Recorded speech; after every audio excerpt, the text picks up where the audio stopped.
Bodi ya urugamiriri wa iria ikoretwo ikioya mawoni iguru ria mendekithia ma watho wa iria wa mwaka wa 2023 mihango iria makinyitie kaunti-ini ya Kajiado kuria areithi monekete kwamukiria mendekithia maria me watho-ini uyu. Cooperative akifanya agreement na watu wenye wanauzia maziwa inasaidia sana wamama, maana pesa yao asiezi enda ama asiezi potea. Umwe wa mendekithia watho-ini uyu ni kweheria wendia wa iria ritari ithondeke, na uguo ni kuga mutugo wa andu kwendagiria iria micini ni ukuninwo itanya inene ari gutigirira iria riria andu maranywa ni itheru. Ufanyie kitu inaitwa value addition ili tukapate maana hapa tumeambiwa hatuwezi uza maziwa ambaye ni raw, na cooperatives mingi unakuta hawana zile kuchemsha ile pasteurizer ya kuchemsha ile maziwa ili wapate kuuza ikiwa mzuri. Kitengenezwa cooperative ambazo itakuwa cooperative kubwa, then wanaweza kuwa na nafasi ya kubargain, wanapata kitu inaitwa bargaining power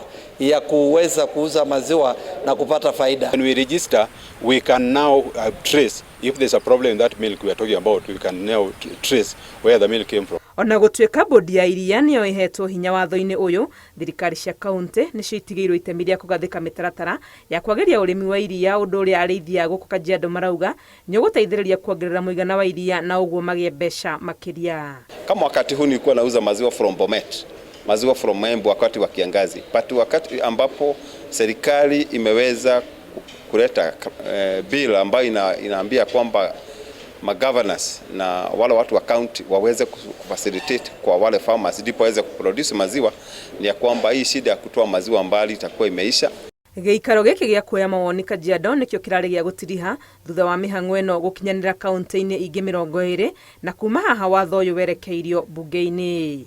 Ngiribotera Inooro TV retwa ni Wangui wa Mwangi.